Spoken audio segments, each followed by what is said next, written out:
Good evening. I'm John Wensky, Chairperson of the Shrewsbury School Committee, and welcome to our meeting for Wednesday, January 22nd, 2025.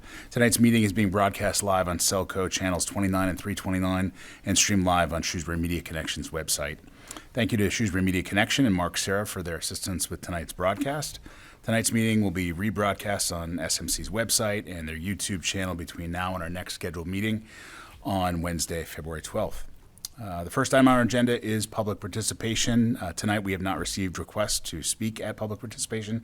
However, in the future it is available to any and all residents that wish to address the committee regarding concerns pertaining to policy, budget, and the performance of the superintendent. In the future, please reach out to the chairperson in advance of the next meeting to schedule public participation. Next item on the agenda is chairperson and members' reports. Colleagues, anything to report? Okay. Next item on the agenda is superintendent's report. Dr. Swear. Thank you, Mr. Wensky. First off, I'd just like to thank the Public Buildings Division and the Highway Division of our Department of Public Works for their work to clear the snow and ice from the recent storms, so we had no issues having some school events on later on Monday and being able to come back to school on Tuesday. We're happy with the timing that we didn't lose a day of school. But certainly there was a lot of hard work on their part. Also, for the Department of Public Buildings, the work they've done to maintain our heat over these last few frigid days. Also want to thank A Transportation, our bus vendor, making sure that their vehicles are up and running and engined warm so they can be on time in the mornings during this particularly frigid weather. So appreciate all their efforts. Excuse me. I also wanted to mention, and I'll be sending a communication out to the school community in the near future on this as we're continuing to do work to ascertain exactly sort of what the landscape is legally. And we've been in an ongoing way working with the Department of Elementary and Secondary Education in terms of their advisories, the Office of the Attorney General. But many probably saw in the news yesterday or last evening were actually that there was an announcement made by the Department of Homeland Security relative to immigration enforcement potentially happening in schools. Pardon me, in schools and churches. In terms of the legal framework around immigration, I just want to mention a few things, and I'll be specific about this in the communication I will send out. First off, there's a legal framework that obviously requires various organizations to be responsive to legal orders that may come from various parts of the government. There's also a legal framework that protects the privacy of students and families and protects schools in terms of being able to manage who is on premises. While public schools are public, they're not open to the public for safety and security reasons, of course. We have long-standing relationships with local law enforcement, of course, but in terms of any federal level piece that might come about, we certainly will be prepared to have those conversations as necessary relative to any immigration action that might be taken. I do want to certainly make people aware, I'm sure many know, but maybe most, or maybe not all do, public school districts are not allowed to ask for the immigration status of any family when they're registering their students for school or when they are students of the school district.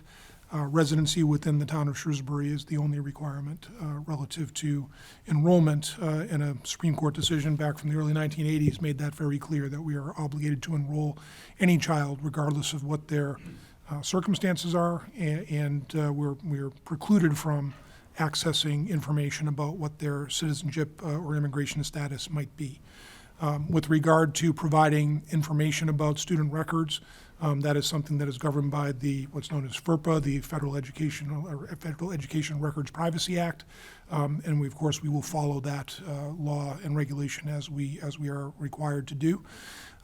We will obviously always, of course, work with local and any other law enforcement agency if they have a lawful order of something that they're asking us to do. But it is a complicated time right now. We are doing our due diligence to make sure that that framework is clear to us and that we can make sure that we administer the law fairly and justly in terms of what our responsibilities are. So more information to come on that, but I did want to mention that this evening. And that is superintendent's report.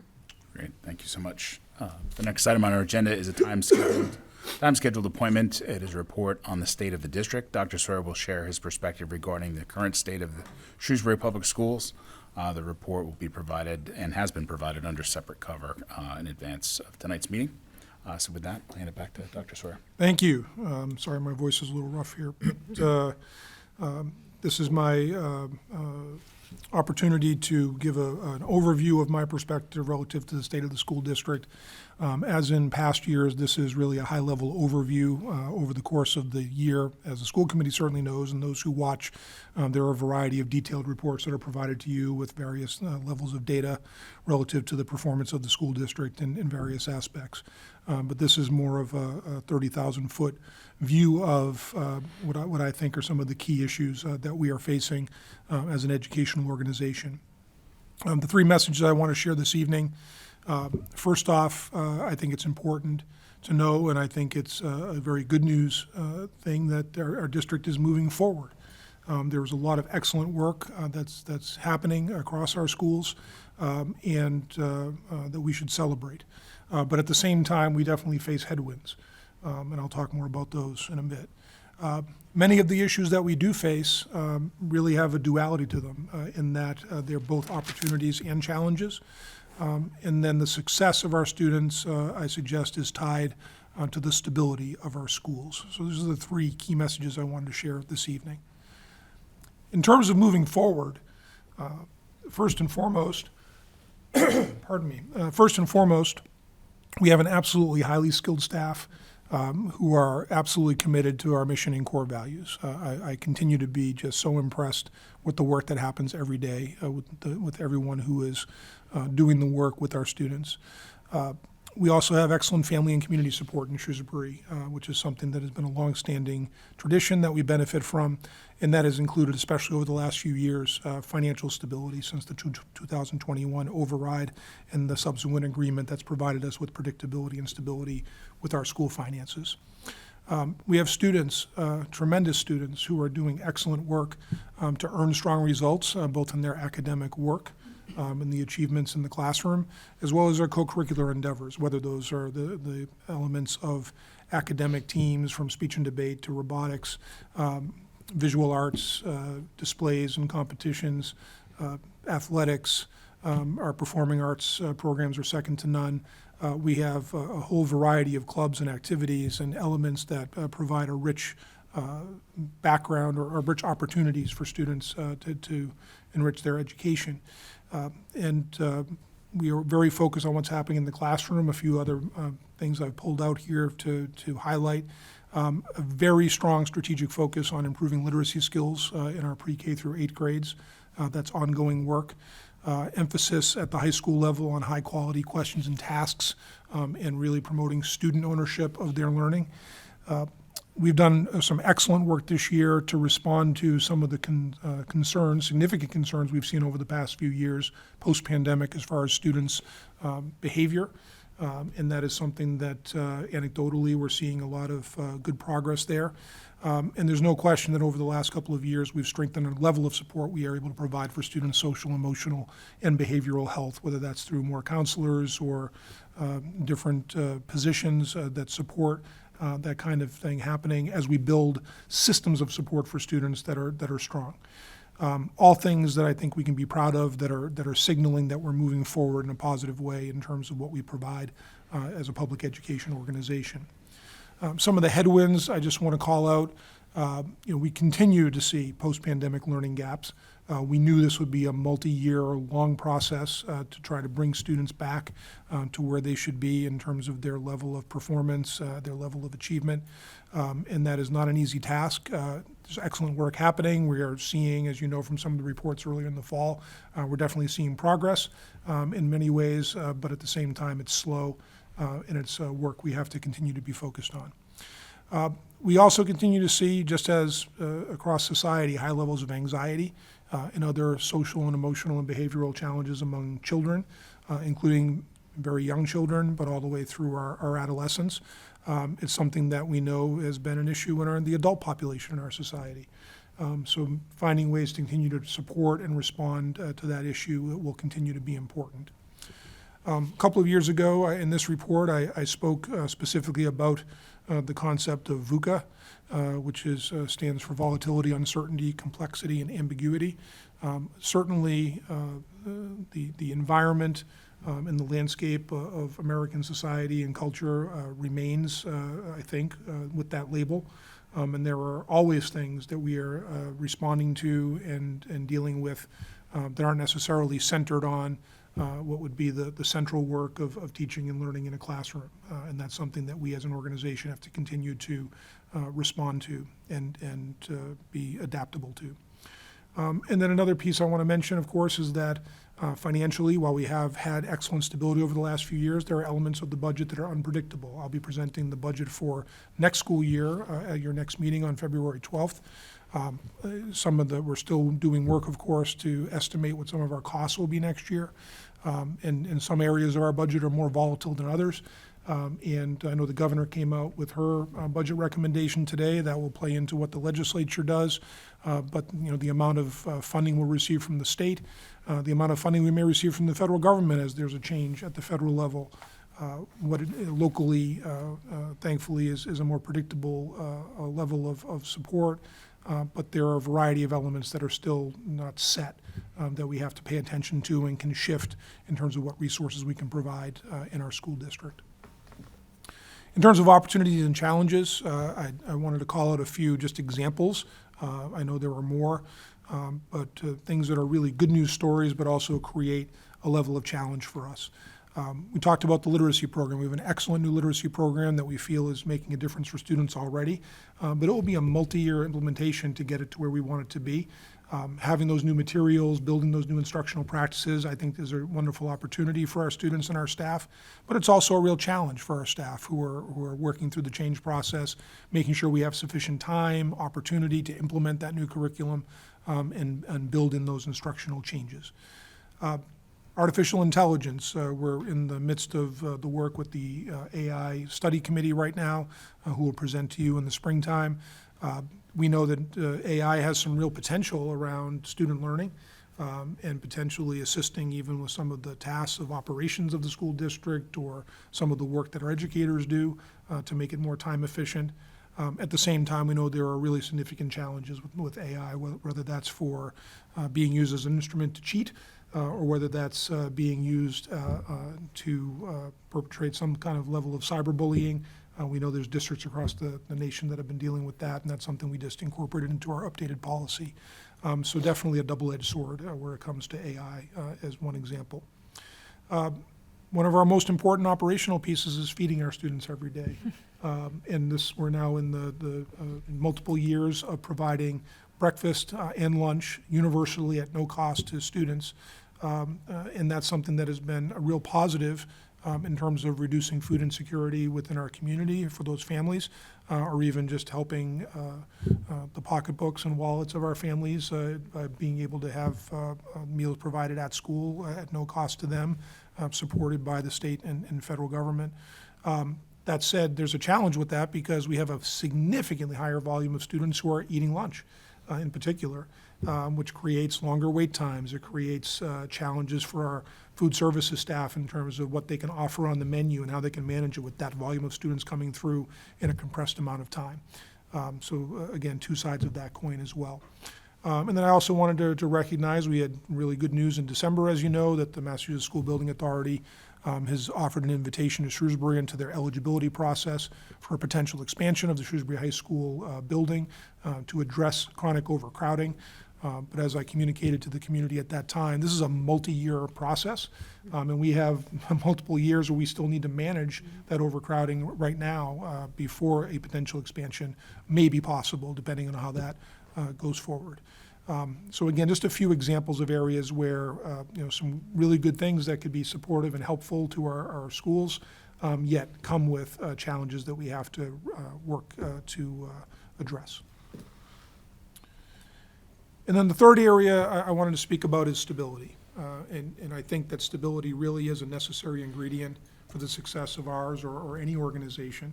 For school districts in particular, That includes having the capacity and the tools to meet the needs of our students and staff in so many different ways.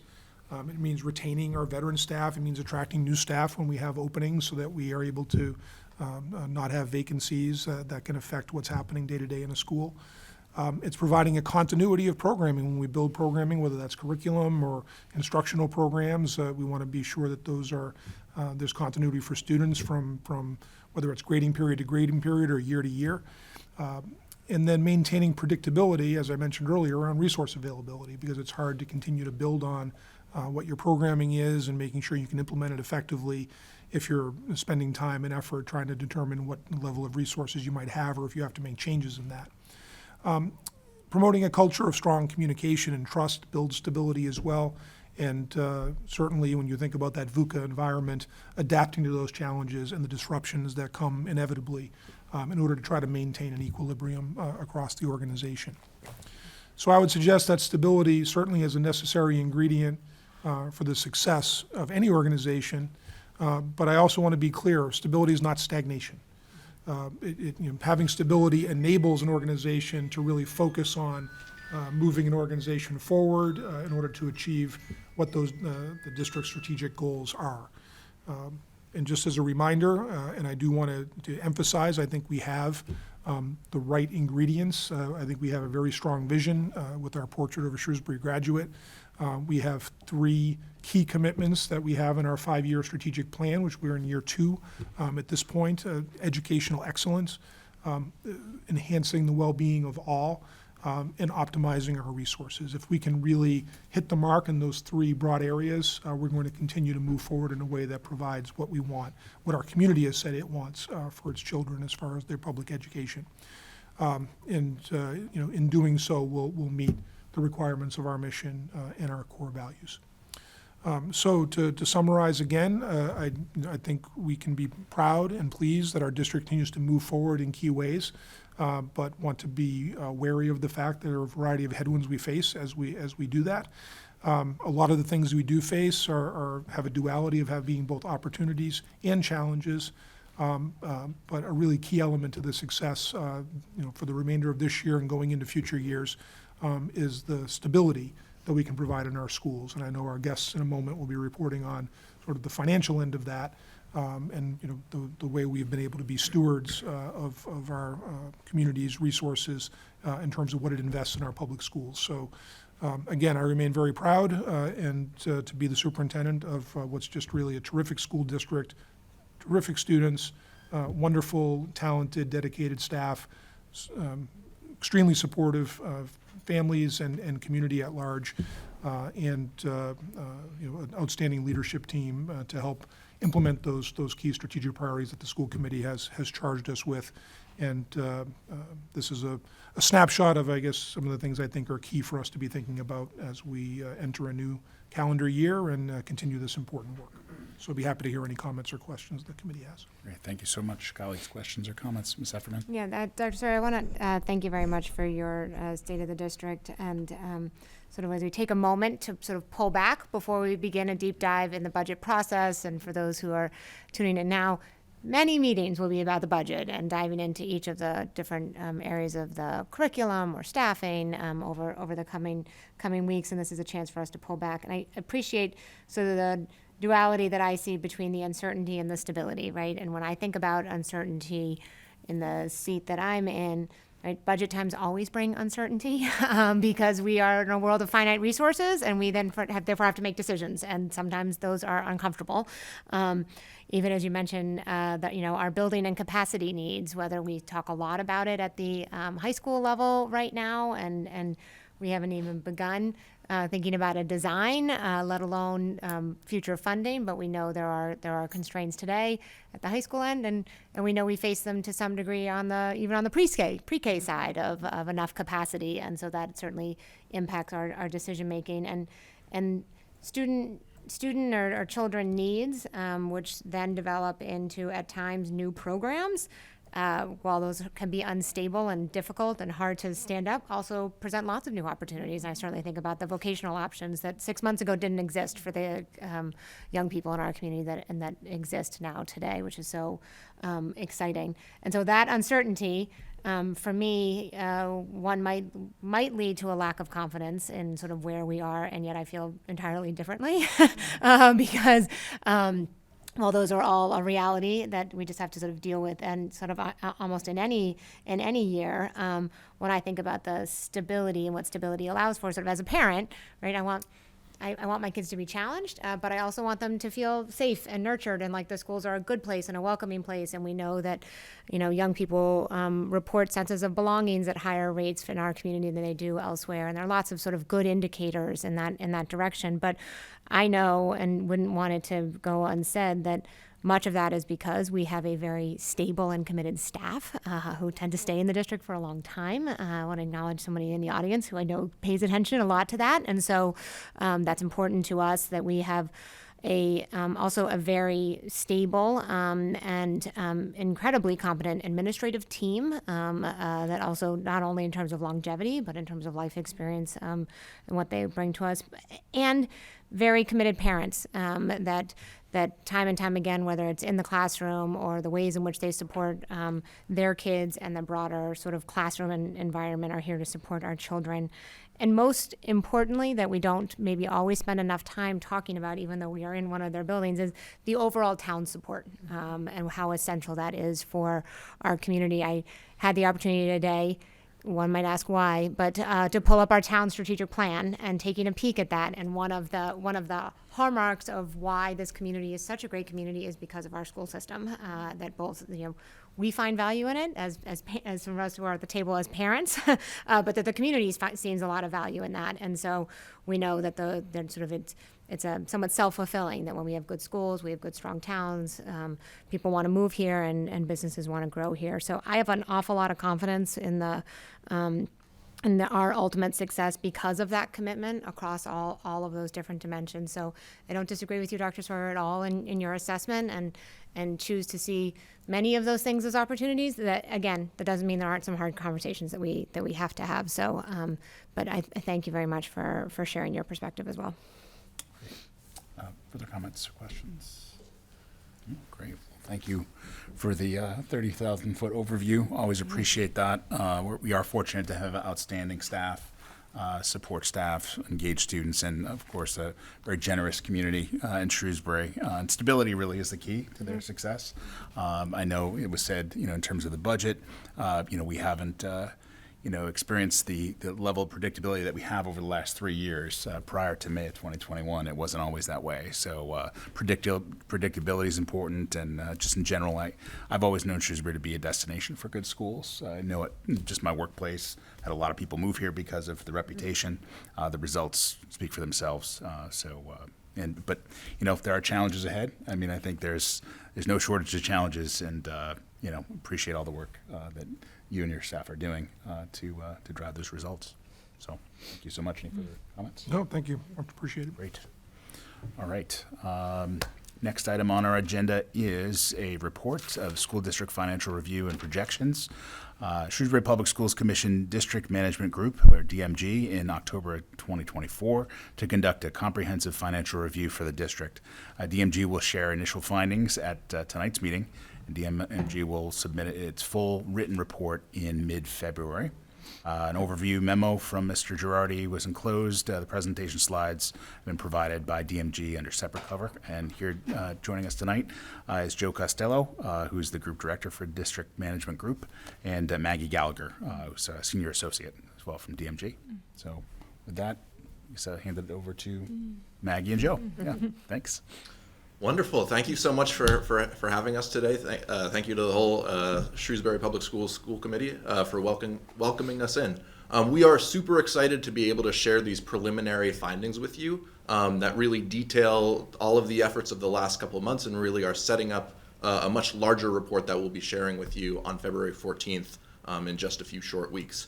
In terms of how we plan on sharing or spending our time with you today, we want to share some of these preliminary findings from this historical financial review, and then aspects of the budget forecasting exercise, including some preliminary recommendations for Shrewsbury Public Schools. Again, this will be an initial set of findings that will then be a part of a much larger set of findings for you later on. Then would love to field your thoughts and questions and feedback as it pertains to this information. And then from there, we can align on our next steps to really deliver that finalized report by February 14th. In terms of how we're going to organize our time, we'll just spend a few short minutes providing some introductions and an overview of the work that we undertook with you all, just to give folks at home a sense of who we are as an organization. And then from there, we'll really dig into the findings, spending some time on results from the historical analysis, some details related to some future projections, and some risks/opportunities for you all to consider as you're thinking ahead to what the next 10 years of Shrewsbury Public Schools might look like. And then that will really tee up some more solid recommendations for you all. Again, higher level for tonight, but it'll set up some really wonderful in-depth conversations later on, and that final set of findings that we'll be delivering by mid-February. So with that, just a little bit of background on who we are as an organization. We're based in Boston, Massachusetts. We work with school districts all across the United States, though. We really do have a national presence. And our mission is really to achieve systemic improvement in public education by combining management techniques and education best practices. I think it was actually really striking to see your strategic plan when we first saw that, because the pillars of your strategic plan are very similar to the things that we hold dear. First and foremost, maintaining really strong student outcomes, providing an excellent experience for students, but doing so in a really thoughtful, cost-effective way. That way we can be considerate with public resources, but also we can create systemic, lasting change and improvement for students and families. That's a little bit about who we are as an organization.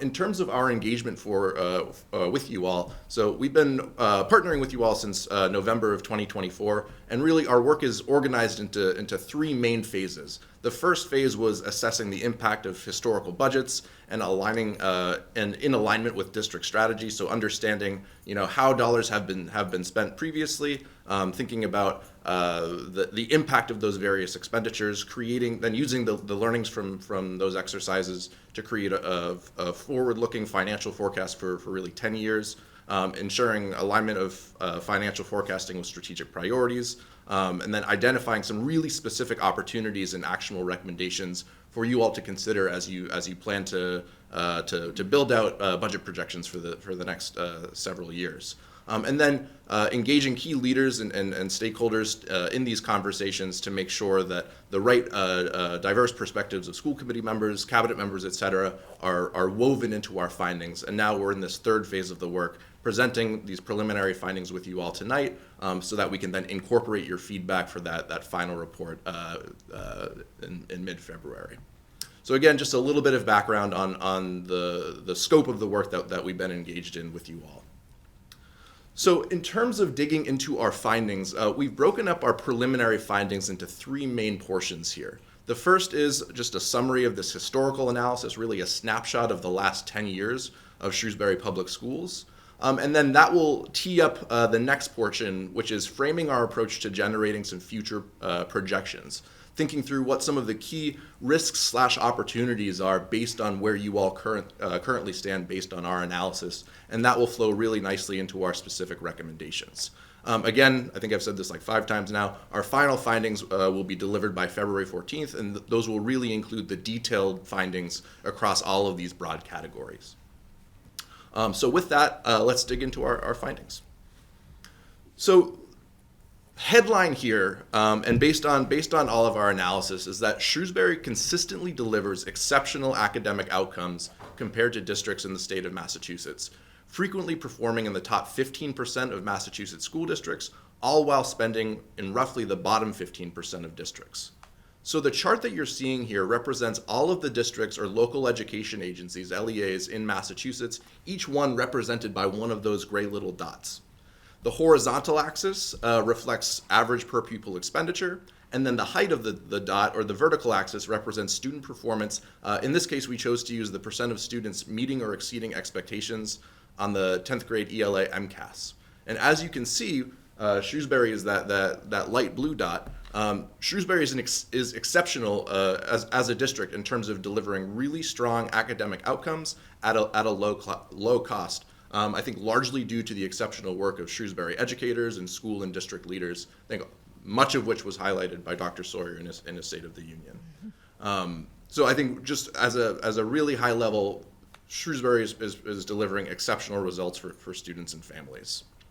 And while we just highlighted ELA performance in the 10th grade on that previous slide, these results really do extend across a variety of student outcome indicators. Shrewsbury performs exceptionally well compared to the state and its peer or comparable districts.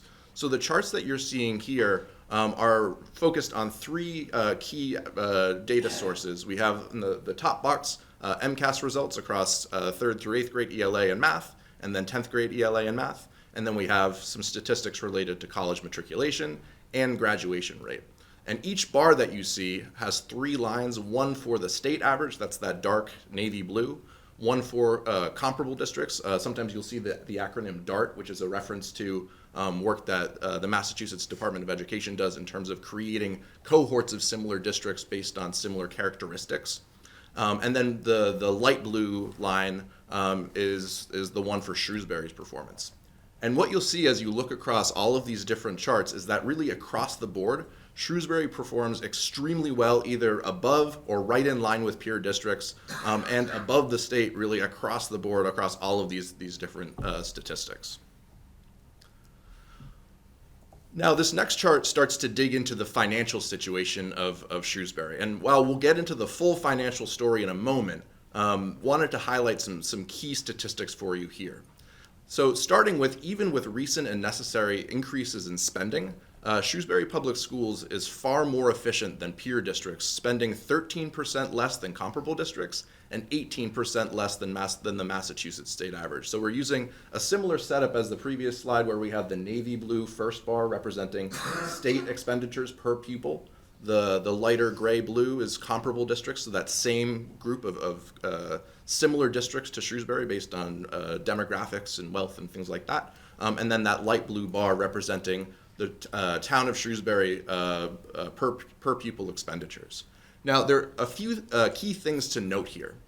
And first is that these figures include all funding sources, including student fees, competitive grants, and fundraising, which is really how the Massachusetts Department of Elementary and Secondary Education, DESE, the acronym that we keep using, calculates to maintain consistency in these statistics between districts. And as we'll soon share, these additional funding sources, really beyond local tax dollars, are a really critical piece to the Shrewsbury Public Schools funding puzzle. And really without them, Shrewsbury Public Schools would risk not being able to cover some really essential and mandated services and resources for students. So again, highlight here, Shrewsbury is doing exceptionally well compared to similar districts and compared to the state. And I would say this efficiency really does extend across a variety of different budget categories. So we conducted a really thorough historical analysis of really the entire Shrewsbury Public Schools budget and how it compares to similar districts and districts all across the state of Massachusetts.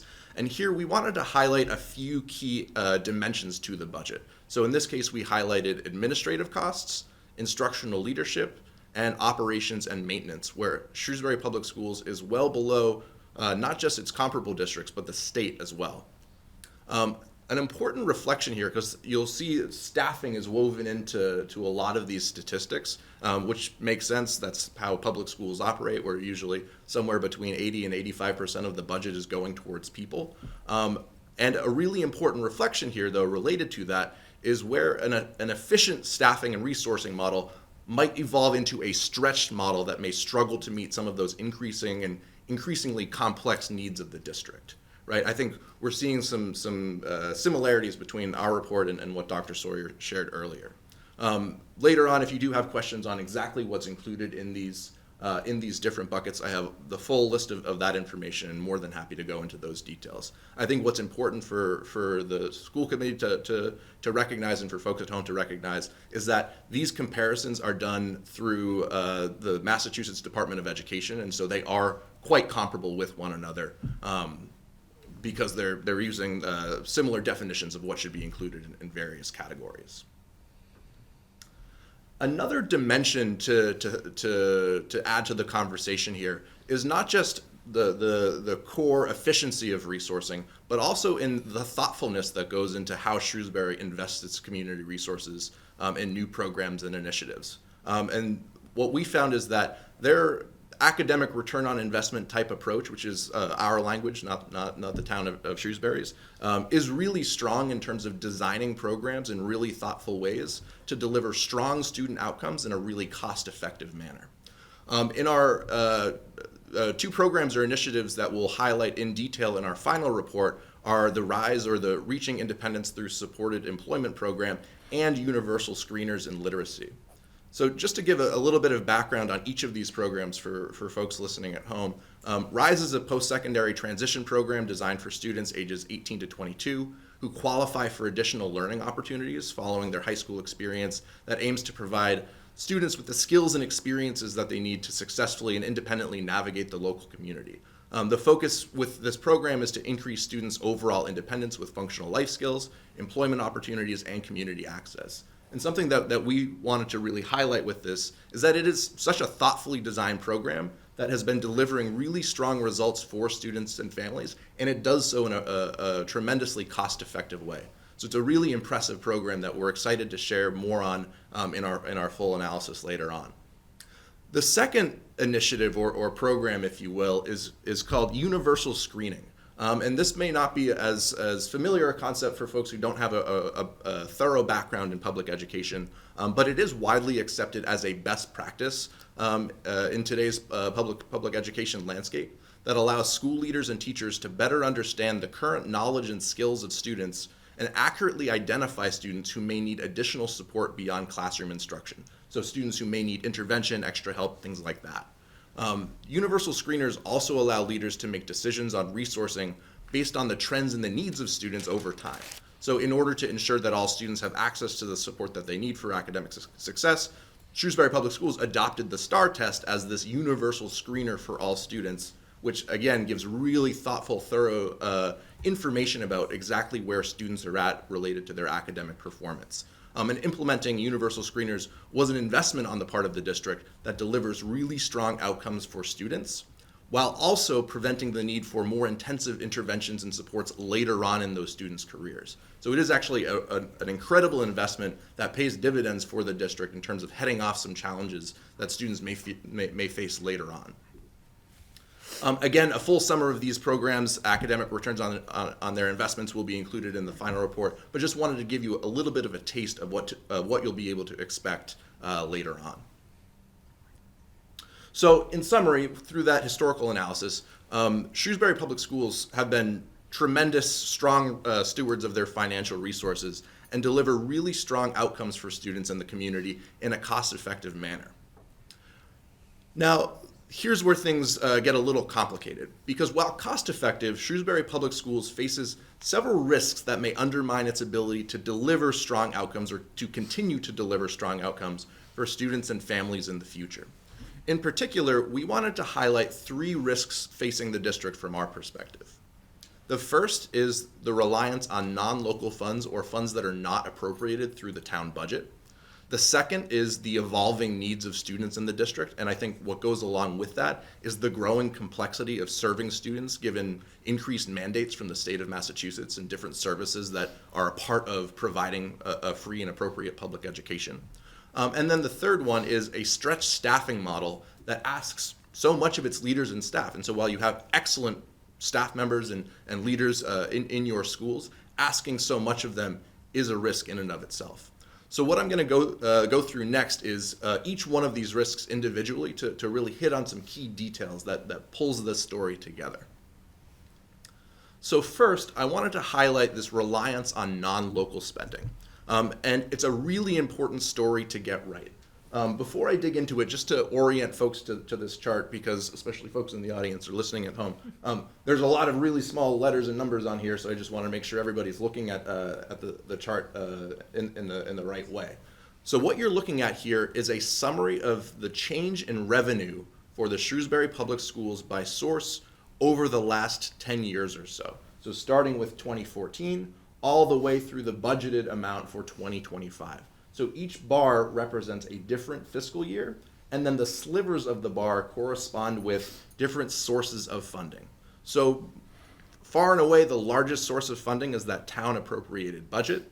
And then that light blue amount that looks a little bit green on the screen up there is state and federal grant dollars. So what's really important here, these are dollars that are appropriated to Shrewsbury Public Schools. They are not competitive in nature. You don't have to apply to get them. It's a different funding structure. And then the yellow bar, which is the one that we'll focus on later on, is other special revenue funds and philanthropic funds. So this is where student fees lives. This is where competitive grants, so as school and district leaders are out there applying for different kinds of grants or funding sources, that's where that money is living in this chart. And then the third one is those philanthropic dollars, because we know that the community in Shrewsbury is quite generous and gives to a lot of different programs and initiatives and things like that. So that's the general structure, and you can see how the slivers of those bars have changed over time. And we're going to highlight a couple key details related to the information on this chart. So the first thing is that as Shrewsbury has grown more affluent and Massachusetts changed its approach to funding public schools to adjust for community wealth, the state has actually reduced its contributions to the town of Shrewsbury.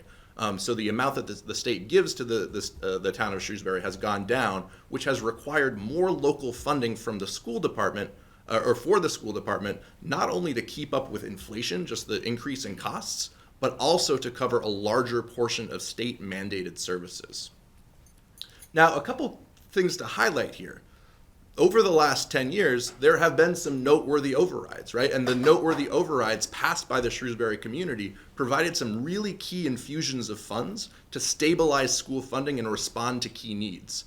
However, state mandates and growing costs for essential services have required additional reliance on other kinds of funds. So that's why that yellow bar is so noteworthy across all of these different years.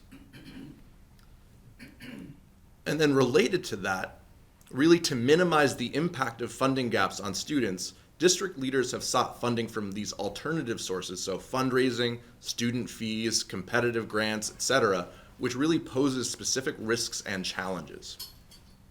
And something important to call out here is that the district has been relying on these sources of funding, these non-local other special revenue sources for a very long time. I think because the town has such a legacy of efficiency and being excellent stewards of community resources, leaders within the community and community members have leaned into these alternative funding sources. So the district has been relying on fees and competitive grants and giving for many, many years. And while there may not be a huge increase from 2015 to today, you'll see spikes at different times when the district was really fortunate enough to win specific grants and gifts and things like that. And those resources are a really key part to how Shrewsbury Public Schools continues to provide excellent services for students and families.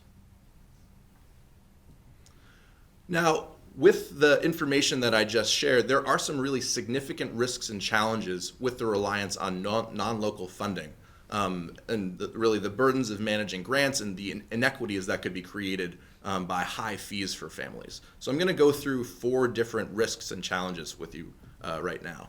The first, and probably the most important, is unreliability, and that is those non-local dollars are unreliable in nature. As grants and philanthropy depend on economic forces and may disappear, which could really jeopardize essential services and programs that are currently funded through some of those competitive grant dollars and philanthropic dollars. The next one is the extensive time commitment that goes with having senior district leaders pursue some of those different kinds of grants.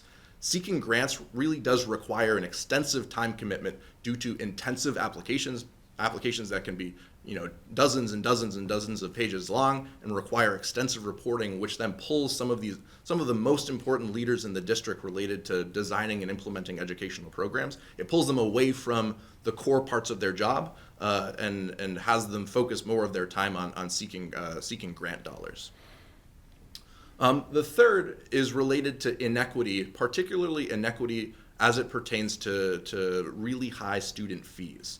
And this reliance on non-local funding creates inequities for families who are asked to pay these high fees, which may limit student access to really critical services like transportation, taking the bus to and from school, and specific opportunities, in other words, athletics and other opportunities that do require fees.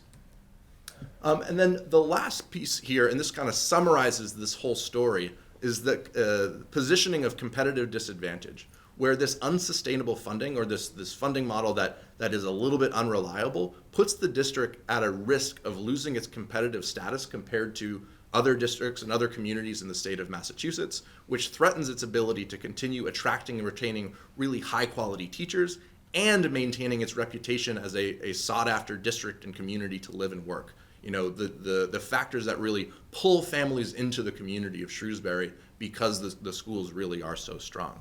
So again, 4 key risks based on that big picture summary of how the Shrewsbury Public Schools are funded. The next detail that I want to hit on is just how the community of Shrewsbury has changed over the last 10, 20 years or so. So what you're looking at here is just a high-level summary of changes in student demographics over the last 4 years, but really it tells a much larger picture of where the community of Shrewsbury is at now compared to in years prior. And while overall enrollment has decreased slightly in recent years, there have been some really notable changes in the needs of the student body given their unique characteristic. So this chart again is showing change over the last several years across key student areas. We see increases in economically disadvantaged students, that's that top or the middle yellow line. We also see increases, a slight uptick in English learners, while even though it may not seem like a really significant uptick, reflects the needs or connects to complex programs to design and additional staffing and things like that, really to make sure that we're addressing the needs of all students in the community. And then while students with disabilities has actually ticked down ever so slightly over the last 4 years, over the last 10, 15, 20 years, we know that the volume of students with disabilities has grown substantially, and the needs of students with disabilities have grown more complex as well. And so these changes are really important to bear in mind as Shrewsbury Public Schools looks to the next 10 years as programming will likely need to evolve, particularly in the context of a state that requires many specific services. So connected to that, thinking about new investments on the horizons, right? New investments on the horizon really do demonstrate a commitment to keeping up with trends in education, to continue to be competitive, and to ultimately serve the students and families of Shrewsbury. And we wanted to highlight just a couple for you here because we think they tell a really compelling story. The first is a pre-K program. And some important information and consideration here. Research, number one, continues to support the importance and impact of early childhood programming on later outcomes, especially post-pandemic, referencing back to the VUCA details that Dr. Sawyer mentioned earlier. Having a really strong pre-K program in place is critical to ensuring that students get the early supports and interventions that they need. And there is also potential for the state of Massachusetts to mandate expanded preschool access. So just the need for increased expanded pre-K programming and the demand for pre-K programming could be on the horizon for Shrewsbury Public Schools. And then related to that, or directly related to that, expansion of current pre-K services to meet the increased demand would ensure that Shrewsbury Public Schools is able to offer families really this best-in-class set of opportunities while staying competitive with other communities offering similar opportunities for early learners. Another sample potential program on the horizon that we know is pretty imminently on the horizon for you all is related to vocational and technical programming. So career and technical education, CTE, the acronym you'll see out there, continues to be an area of interest for secondary students who are seeking an alternative to traditional post-secondary college enrollment. And the district's renewed investment in CTE and the new partnership with Leicester High School will potentially require increased expenditures depending on the level of student participation. I think what's interesting also is, you look ahead many years in the future to what the next generation of Shrewsbury High School might look like. There could be a need for different kinds of programming at Shrewsbury High School as well. So I just interesting set of opportunities there in terms of how the Shrewsbury community chooses to design its programs moving forward. And then the last piece really related to that is this other category, the need to continue to respond to the needs of students, especially as students' needs and national trends shift. There may be a demand for different or increased programming to meet these needs. So again, that's under this larger bucket of changing or evolving student needs and how Shrewsbury is positioned to address those needs with its academic and extracurricular programs. The last bucket that we wanted to hit on here is related to staffing model risks. So something that we actually celebrated in the beginning part of our presentation is this long-maintained, efficient staffing model. However, that efficient staffing model has this risk of being borderline stretch staffing model. And in particular, we wanted to highlight how the staffing model is impacting two kind of key areas. An efficient administrative staffing model and that administrative support staffing model. Because as student needs grow more complex, the demand for strong adaptive leadership has really never been more critical. So here we're showing the comparison between two staffing levels, this leadership and administrators, so district and school administrators, as well as clerical support. And there are a few key considerations and risks that we wanted to highlight related to these staffing levels. So you see where Shrewsbury is stacked up against comparable districts and the state of Massachusetts, where it's far below there. So some key staffing considerations or risks that we wanted to highlight related to these current staffing levels. Number one, Shrewsbury Public Schools has relied on really strong individuals who are then really difficult to replace. And so by asking so much of those individuals, if one of those individuals were to leave or retire or what have you, they become very difficult people to replace because of how much they have been taking on. Connected to that, there are these increased demands within the community have expanded the responsibilities associated with those roles. And so based on that, what we're teeing up is this larger set of opportunities that exist for you all to really stabilize some of these essential services related to areas where there are differences with where you stand connected to other districts in Massachusetts. In this case, including adding clerical staff for administrators or adjusting administrative staffing to address the evolving and expanding needs of the Shrewsbury community. A really key consideration here, though, is that it's the district and community leaders who will drive these decisions, because these are fundamentally value-based judgments based on where you want to invest your resources. Again, some of what we highlighted at the very beginning of this presentation is information that's worth celebrating. You're thoughtful stewards of how you use your resources. I think a lot of districts in Massachusetts and districts all across the United States could learn a lot from you all. However, that also presents a really important opportunity for where you invest your resources to shore up the long-term success for your community and ensure that you're not asking too much of really key individuals and leaders and teachers and so forth. So with that, I'm going to transition now into our set of recommendations for you all. So again, I'm going to share some high-level recommendations, each of which will have really specific details and implications for you all that you'll be able to consider as you move forward with the aftermath of this final report. So here we have these four recommendations that Shrewsbury Public Schools might consider pursuing that would really reinforce its commitment to delivering strong academic outcomes in a cost-effective manner while stabilizing schools or maintaining the stability of schools for future generations of students. The first is this secure necessary local funding. So securing necessary funding to maintain the stability of the educational program and school operations and shore up administrative support and professional learning for staff members to continue to deliver excellent results for students for the next 10 years as the needs of the community evolve. So this is very much connected to the last slide that I shared, where there are some key areas where you are below comparable benchmarks and statewide benchmarks, which presents an opportunity to invest in some of those areas to make sure that they are no longer risks for you. So we'll present some specific opportunities related to that for exactly where you could invest some of those resources. And I think what's great is, as well, we're incorporating the feedback of cabinet members and school committee members in those final recommendations so that they really are rooted in the needs of the Shrewsbury Public Schools community.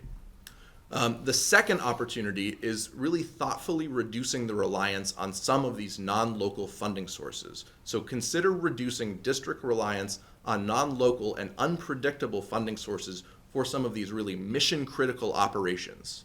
And the point of doing this is to safeguard your services for students and to ensure equitable student access to these high-quality services and experiences. So it's not just amazing opportunities for students who can afford the student fees. It's amazing opportunities for all students. And I think there's some really interesting implications for how certain kinds of these less reliable non-local funds are currently used to pay for curriculum or materials, things like that. So there's some opportunities to shift away from that funding structure so that these non-local dollars are really going towards some of the more innovative, cutting-edge sort of opportunities for the district. And that's really where we see this connection to this third opportunity, where the way we've structured it is as leverage creative resourcing approaches for new initiatives. So very much connected to the previous one, but consider designing new initiatives or new programs, initiatives, things like that, with a lens for thoughtful resourcing to take advantage of opportunities to improve programs and facilities while managing costs and ensuring strong returns on district investments. Because something that we wanted to highlight here is that this really creative and go-getter approach to finding different kinds of funding is admirable in many cases and can be used to fund some new or creative or experimental initiatives, just not your mission critical ones. And so we aren't necessarily recommending moving away from that approach. It's just redirecting those efforts towards some of those different kinds of opportunities or those more innovative, cutting edge sorts of opportunities. And then the other piece to this opportunity is leaning into that academic return on investment framework for new programs. So if you are going to invest in a new program, make sure that you have a really clear definition of success for that program. You understand how you're going to measure whether that program worked, for which students, and at what cost, so that at the end of some kind of a cycle, maybe it's 6 months or a year or 2 or 3 years, you can look back to understand whether that program was a really worthwhile investment of Shrewsbury Public Schools dollars. That continues this commitment to being really strong stewards of public resources. And then the final opportunity here is reviewing educational programming models. So the full opportunity, consider reviewing educational programming models that serve students with diverse needs, particularly for programs that have experienced significant change, to uncover opportunities to improve outcomes for students while managing costs in a really thoughtful manner. So when you think about the situation of Shrewsbury Public Schools, but also contextualized in the state of Massachusetts and the United States, public education has evolved quite a bit in the last 20 years or so. And we have a lot of new and different kinds of programs. And even programs that have been around for a while have evolved quite a bit. And so what we're recommending here is, especially for some of these key areas where you have experienced a lot of change, take a step back, run some kind of a program review to really ensure that the current configuration of the program is designed, number one, to deliver really strong outcomes for students, but doing so in a cost-effective, thoughtful manner. Because oftentimes what we find in doing this work with districts all across the country is that you can actually do both. You can improve opportunities and educational outcomes for students by redesigning the programs to create a more thoughtfully efficient design for those programs. So again, just a high-level overview of these different recommendations. Each one of these will have lots and lots of details and specifics and financial implications based on some of the financial modeling that we are doing with you all. So with that, where we go from here, we'll open things up to questions and feedback from the school committee, and then we'll be able to incorporate that feedback into our materials, into our final findings report, and that full budget forecasting model that we'll be handing over to you all by Friday, February 14th. And with that, Chairperson Wensky, let me hand it back to you. Thank you so much for the report. It's excellent. Colleagues, questions, comments, Ms. Fritz? Thank you for working with us, and I know we've asked a lot in a very short amount of time, so thank you. You've been very responsive to everything that we've asked or had a question on. And from a school committee perspective, we're looking for that operational efficiency, and how do we do that? And having another set of eyes take that deep dive is, I think, going to be helpful for years to come. We want to make sure that we're setting our financial expectations in a way that is pivotal to the role that we play in the district and the funding that's going to be needed. And I think it ties back into the district report where this stable is not stagnation, because we know it's a rapidly, since I've been on the school committee, things I think now are moving much quicker in education, and needs are much more complex. So how do we appropriately budget for that going forward? So I'm really interested to see where all of this data will then translate into this forecasting model. Absolutely. As we look forward to our, right in the next budget cycle and the next 5 to 10 years out, because this is something that's, our budget's the largest part of the town budget, and we want to make sure that we're doing it in an efficient way. So thank you very much. It's been very helpful for me as a school committee member to work with you and go through all of this. Ms. Boucher? Yeah, I'd also like to thank you very much for your expertise in looking at the financial big picture for us. We're very pleased that we've been able to deliver these very strong outcomes in a cost-effective manner, but we appreciate the analysis that you've provided to us, especially looking at these alternative funding sources.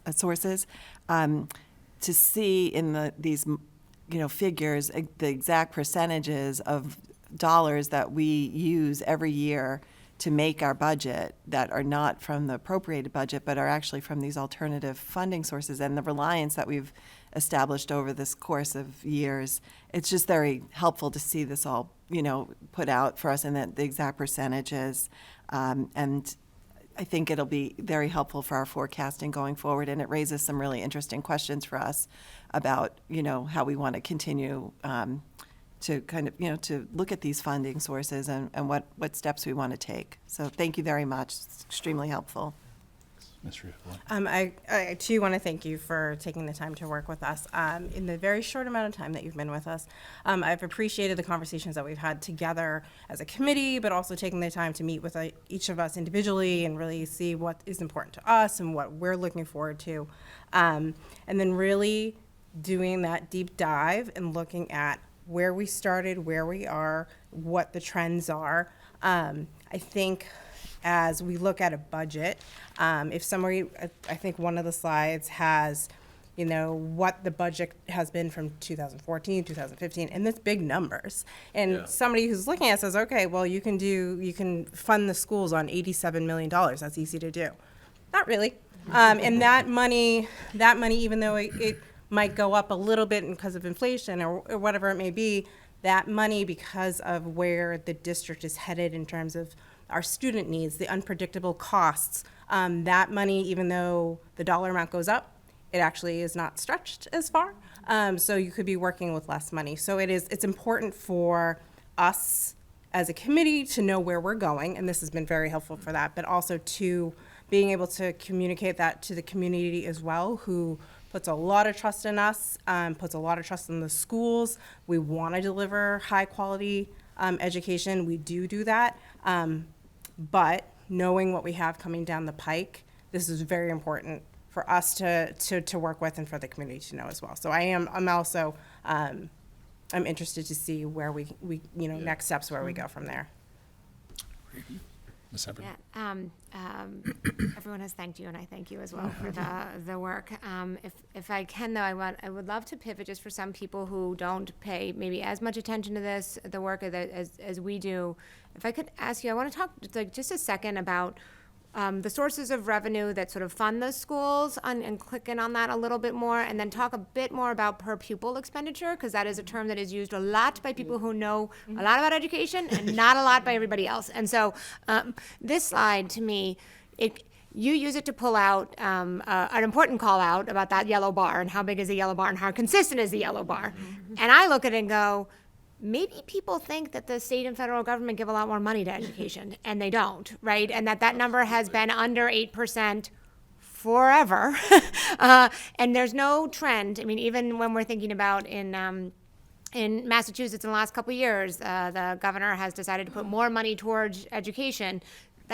That number moved in the last couple of years from 6.2 to 6.3%, right? And so, but Is that unique amongst our comparable districts? Is this pattern sort of consistent? Because we're just looking at Shrewsbury, and so is there anything you could tell us about what maybe makes us in any way different from other communities? Yeah, I'd say the light blue federal and state grant funds is consistent with your comparable districts because that is tied to the wealth of the community, levels of students with disabilities, English learners, things like that. Where you are different from your comparable districts is that yellow bar, where that's much larger than we would see elsewhere. Again, that's coming from student fees, competitive grants, so the grants that your district leaders take time away from their regular jobs to go pursue, and then all of the extensive fundraising efforts that are out there. Right. And I very much appreciate, I think about just some of the recent, any dollar amounts over $5,000 comes to the school committee to accept as part of our policy. And sometimes it's for incredible pieces of technology to support. I'm remembering a medical engineering tabletop, really cool thing that we probably wouldn't have been able to afford, and we were able to, there was a... Don't have it yet, but we're close. Okay, but it's close, it's coming. There's a plan in place. There's that, and then there's seeking dollars to buy literacy materials that are at which was a significant and incredibly important for us as part of our efforts to improve literacy, but fundamentally we're the books in the hands of our earliest learners, right? And so that also came out of the yellow bars, I think the point you're trying to make. So just to give some examples for those who are watching. If I can, then thank you very much. Do you mind popping back to slide 9? Per pupil expenditure. So if that's the income, right, the different sources of income, this is how do you pull together all of the expenses for students? And I want to just frame up that sometimes in our community, I feel like we're trying to explain that how we deliver the services may look different. And so the community of Shrewsbury versus community of Marlborough or the city of Worcester or whatever community you want to compare us to. But this factoid or this per pupil expenditure per DESI, so I'm thinking about things like in our community, the school buildings are town buildings, and the people who maintain our buildings are town employees, they're not school employees. And so some might say well, that comes off your sort of off the top, or that's you don't have to pay that cost from the appropriated budget. Is sometimes a conversation we get into, or employee benefits are in our community sort of a pooled in work that those healthcare and costs in particular. But how do those relate to how DESI thinks about per pupil expenditure? Yeah, that's a fantastic question, and I think it leads to one of the many benefits of living in the state of Massachusetts, where we have an incredibly strong Department of Education that has invested in these really thoughtful comparative tools. So you'll see, again, in very, very small print at the very bottom of the screen, there are two key acronyms that you'll see: RADAR, which is the Resource Allocation and District Action Reports, and then DART, which is District Analysis and Review Tool. So both of those take exactly what you're saying into consideration, because one of the challenges of living in a state like Massachusetts, where we have 351 towns and how many different districts, and then LEAs beyond that, because you have all the vocational technical high schools. DESI, the Department of Education, wanted to create these reports that allowed for apples to apples comparisons between districts. Our organization actually helped build them, so we know them very, very well. But to exactly your point, there are all sorts of calculations that are done on the back end that take in all of these different revenue sources and all of these different costs, not just the school district, but also the town, to be able to create these comparative reports. So when we look at these numbers, we feel very good that it represents where education dollars are going to Shrewsbury and where similar dollars are going in other comparable districts to Shrewsbury. Right. And so, thank you. So it is as all in as DESI can come up with of all of the costs Very that it much takes so, to have a school system function, and then divides it by the number of students you have, and that's how you get it per pupil cost. And the gray bars is those comparable districts, that middle one, right? Yep. And so there's a state average, which Shrewsbury has always been lower than the state average, and we always want to be a lot lower or a lot higher, depending on what you're measuring.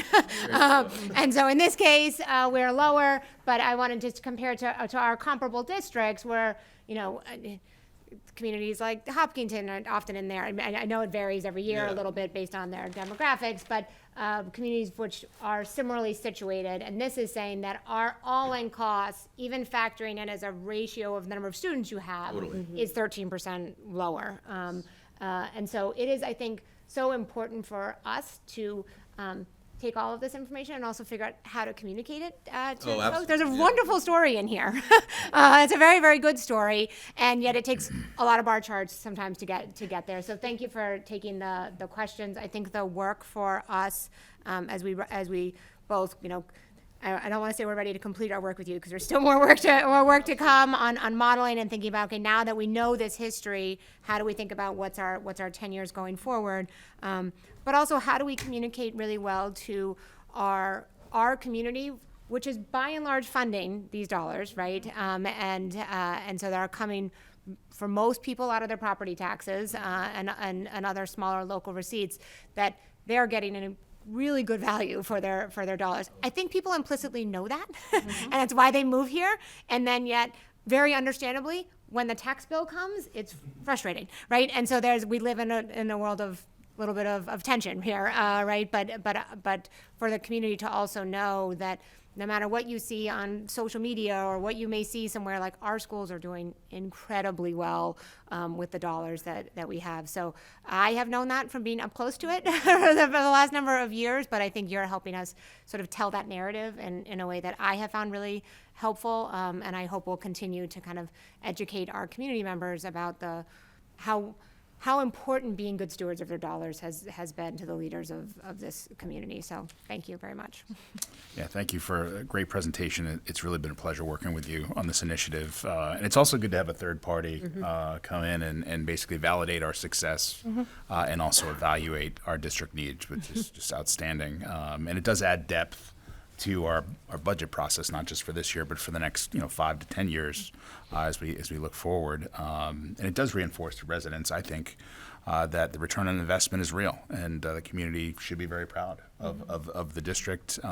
As you said, strong academic outcomes at a very low cost, right? So, and I think the risks that you call out are real, in particular, that reliance on non-local funds. And I know we called that out at town meeting when we presented to town meeting members.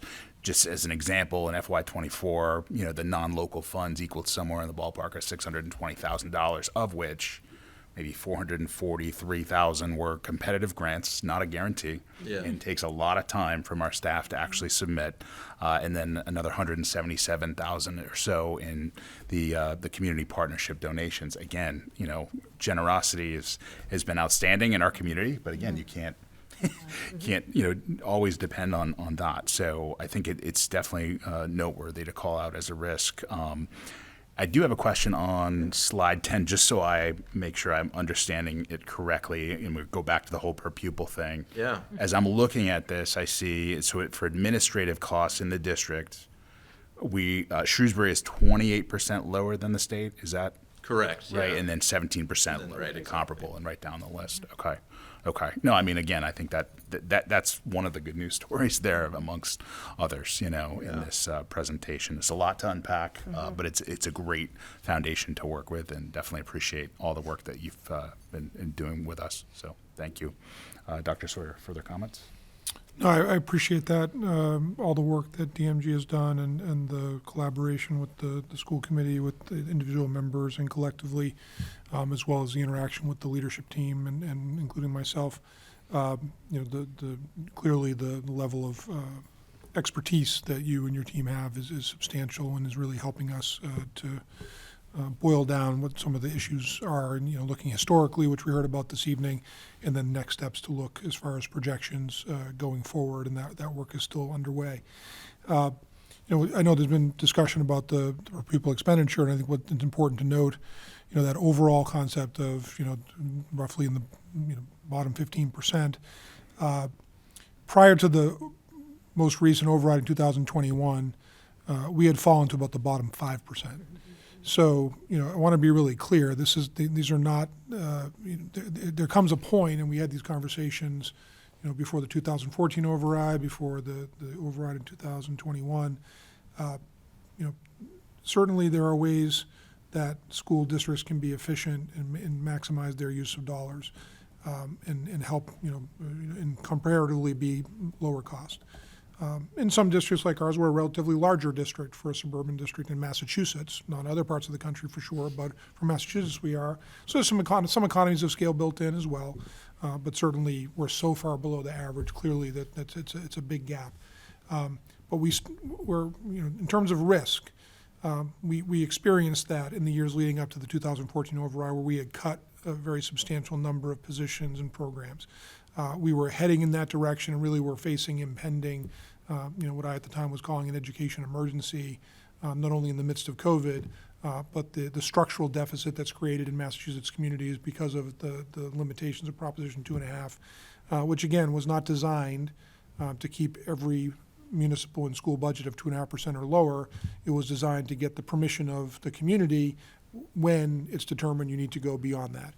If other resources are not coming forward to be able to help with that, whether those are the alternative resources you've spoken to this evening, or it can be when communities, whether it's through local excise tax or the amount of new growth in a community, two things which have certainly been very positive developments in Shrewsbury the last few years, that they've been strong. But the reality is there has been more pressure over time because the state reduced. I know one of your first slides talked about, as they started to implement, looking at the collective wealth of the community about how much state funding you'd get, it purposefully created more pressure on the local tax base to fund education. And that's something that has not changed. It's not going to change at any time in the near future for Shrewsbury. And that's something we have to be very mindful of, because if we're not able to keep up with responding to the mandates that we have and the educational needs we have, we will start to go in the other direction, and that would be to the detriment of the students we're charged with serving, as well as what the community time and again has said they expect of us. So having adequate resources and predictable and stable resources really is a very key thing going forward. And I think this report and the ongoing work that you will be coming in the final report will certainly help to define and frame for the school committee and for the leadership, as well as the community at large and the other boards with whom we work, and other town officials. So, appreciate the work and looking forward to continue to work together. And again, much appreciated. Thank you so much. Thank you. Thanks, everyone. Great.